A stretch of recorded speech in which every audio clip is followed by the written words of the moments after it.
Coming to you from Annapolis, Maryland, home of the U.S. Naval Academy, the sailing capital of the world, home of the world's largest crab feast, and 4 signers of the Declaration of Independence.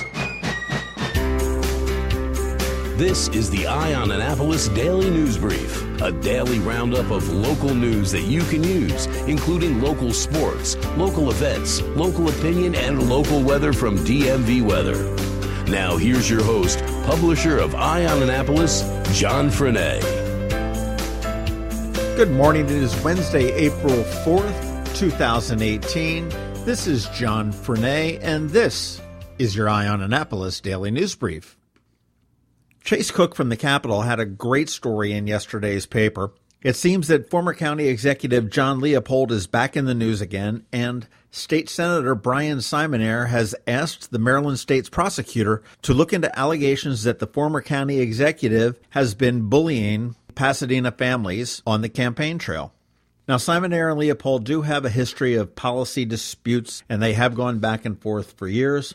Leopold was questioned by the Capitol, and he said he was not aware of any incident. And what Simonaire is talking about is that a family, who the senator declined to identify, did not want a Leopold sign in their yard, and they claimed that he got, quote, very aggressive, and, quote, he got all mad and says if he sees anybody else's signs on our lawn, he was done with us, unquote.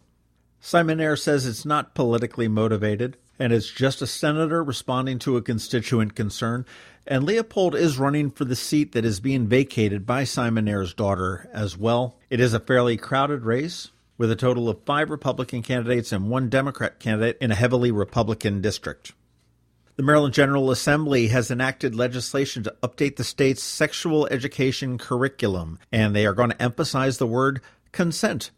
Delegate Ariana Kelly, a Democrat from Montgomery County, sponsored the bill, and she said she was inspired by her teenage daughter, who said that it was interesting when she was taught family life, human sexuality. They talked about preventing pregnancy, they talked about preventing diseases, but they didn't start at step 1, which is you don't engage in any physical activity with someone who doesn't agree to be engaging in it. Personally, I think that daughter could probably serve pretty well in the House of Delegates. Kelly says the bill would require local school systems to offer age-appropriate instruction on the meaning of consent for middle and high school students. Former VP Al Gore is going to deliver the commencement address this spring at the University of Maryland. The school announced earlier this week that Gore is going to address the College Park campus on May 20th at the Xfinity Center. University of Maryland President Wallace Lowe said that Gore's ability to look over the horizon was a key factor in choosing him as a speaker. Gore was first elected to Congress in Tennessee in 1976. He served 2 terms as vice president under Bill Clinton and lost the 2000 presidential election to George W. Bush. He did receive a Nobel Prize in 2007 for his work to raise awareness of climate change. Speaking of colleges, and this is a great story, at just 6 years old, Mecky Johnson, who's a student at Gilman up in Baltimore, heard a radio story about a student who was accepted to all 8 of the Ivy League schools. And he told his mother, when he was 6, I'm going to do that one day. Well, damn if he didn't. He has been accepted to every single Ivy League school, plus the University of Chicago. Now, Johnson, who has attended the Gilman School since, well, forever, he's a lifer, is a National Merit Scholarship Program commended student with a 98.1 grade point average. And to give you an idea about the odds of this happening, more than 280,000 applications are sent to Ivy League schools last year, and less than 5 of those achieved the distinction of being accepted by all 8 schools. Congratulations to Mecky Johnson, and he hasn't really picked where he's going to go yet. Boy, wouldn't that be tough to have that kind of a decision, huh? Hey, and if you are running for office with constituents located in Anne Arundel County, Eye on Annapolis has a platform for you. Send your op-ed over to info@eyeonannapolis.net along with your headshot, and we will definitely publish it. We do believe that our readers need to be informed, and any way we can get information to them, we will. Also, if you are a candidate and you are interested in possibly doing a podcast with the Maryland Crabs, or maybe as a bonus episode to this podcast, feel free to contact us as well, and we'll make that happen. And as we're talking about podcasts, hit that share button, tell your friends about us. Also, head on over to Apple Podcasts or Google Play or wherever you're getting your podcasts and give us a rating. It helps us grow, and I really personally appreciate it. Hang tight. We have George Young coming up in a little bit with kind of a freaky weather forecast as we wrap up the first week in April. And of course, we've got Sean Young with RBC Wealth Management, who has been a loyal and valued sponsor of this podcast. So listen to what he has to say right now. I'm Sean ONeill, your local RBC Wealth Management advisor. When you choose to work with me, you'll have access to a worldwide network of financial products and services only available from a leading global institution. RBC's international reputation for physical strength and stability, world-class capabilities, and corporate values is unique in the financial services industry. I also recognize the importance of reinvesting in the communities in which we live and work, and I'm committed to serving my clients by building long-term relationships based on trust, integrity, and confidence. I look forward to helping you with your wealth management needs. Call me, Sean ONeill, today at 410-573-6723 for a complimentary consultation. RBC Wealth Management, a division of RBC Capital Markets, LLC. Member NYSE, FINRA, and SIPC. This is Maryland. The weather can be nearly unpredictable. We've got George Young from DMV Weather in Annapolis to sort it all out. Hey everyone, this is George with DMV Weather, and this is your Eye on Annapolis forecast for Wednesday, April 4th. Today, 4-4, is a big day, not only because there's some very interesting and potentially even dangerous weather ahead for the Annapolis area today, but it's also one of my favorite days of each year. More on that in a minute, but first the interesting, dangerous weather part. Temps will soar towards 70 degrees and beyond today on very strong southerly and westerly winds of 20 to 30 miles per hour sustained with gusts to 50 and beyond. And with those winds and a trailing and powerful cold front will come a chance for strong to even severe thunderstorms later today, followed by a quick drop-off of temperatures from the 60s or 70s down into the 50s and even 40s. A wild weather day ahead indeed, with more wild weather ahead, as it might snow very early Saturday morning and maybe only be in the 40s for highs this weekend.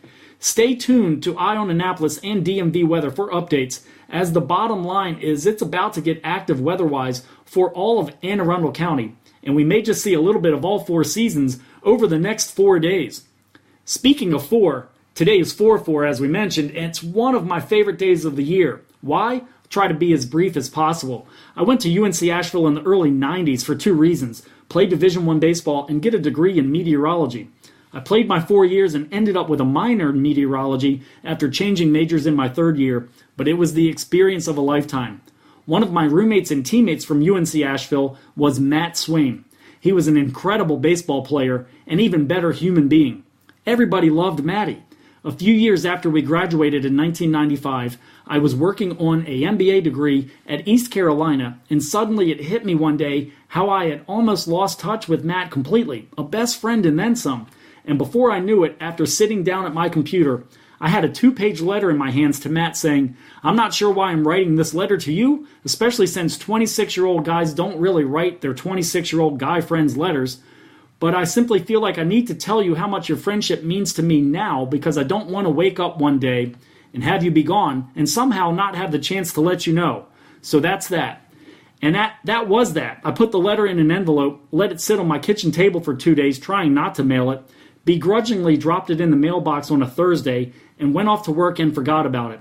And as fate would have it, Matt got the letter 2 days later that Saturday, read it, placed it on a night table next to his bed in his home in Kernersville, North Carolina, called another roommate and teammate of ours on his way out to a party that night to tell him about this weird, funny, cool letter he had gotten, and then he died in a single car accident on the way home that night. And that was that. I vowed from that point forward to try to do something to honor my friend. I didn't know what it was, but it was a promise made nonetheless. Matt had a nephew named Dylan who was maybe 5 or so at the time. I watched Dylan grow up from a distance, mainly via social media, and after nearly 20 years, I was finally set to actually meet Dylan for the first time ever in February of 2017. He was, for all intent and purposes, the second coming of Matt, and while I genuinely couldn't wait to meet Dylan for Dylan himself, I also couldn't deny the reality that I'd be getting a piece of my long-lost friend back after nearly 2 decades. And then I got a call one day in the middle of January last year telling me Dylan Swain had passed away suddenly in Charlotte. He was in his mid-20s. Before I knew it, I was at Dylan's funeral a few days later at the same exact church in which Matt's funeral was held, and when all was said and done, I watched Dylan's casket be lowered into the ground right next to my friend Matt. And that was that. And it was in the first few days after Dylan's funeral in which DMV Weather was truly created. Full commitment, no looking back. Make it happen and honor both Matt and Dylan in the process. So why is this day so special? It's because my friend Matt wore number 4 in baseball. And everything I do now with DMV Weather is for him and for Dylan. Don't get me wrong, I love the forecasting action, but I'd give anything for just one more day. And so on this day, 4/4, which just happens to be the day of Martin Luther King Jr.'s death, as well as the 1-year anniversary of my stepdad's passing last year, it's a good day to remember dreams, and as the U2 song sums it up, to live a day filled with pride in the name of love. This one's for you, Matt and Dylan. Hi, this is Randy. And Claudia Boldiga. Please join us and our presenting sponsor, RXNT, on Saturday, April 28th on AAMC's South Campus for Denim and Diamonds Bash. Proceeds will benefit mental health and addiction services in our community. Now more than ever, we need to focus on this critical need. The bash sold out last year, so don't delay and join us for this fabulous night under the stars. Can't make the party? You can still help by purchasing a raffle ticket. This year's raffle is a stunning 4-piece amethyst jewelry collection donated by Cezanne Jewelers, valued at $5,000. Only 100 tickets will be sold for the raffle, so don't miss out. For event or raffle tickets, go to aamcdenimanddiamonds.org. Thanks for your support of Anne Arundel Medical Center's efforts to improve the availability of mental health and addiction services throughout our community. Remember, it's not just a party, it's a party with a purpose. Hi, I'm Anne Arundel County State's Attorney Wes Adams. The heroin and opioid epidemic has touched every family, including mine.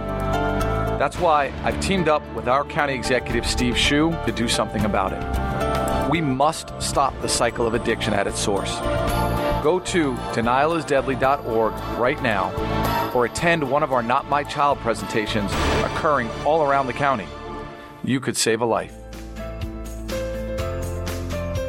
Thanks for listening to the Eye on Annapolis Daily News Brief. If you like what you heard, make sure to tell your friends and colleagues about it. And also tell them about our website, eyeonannapolis.net, where you can find much more.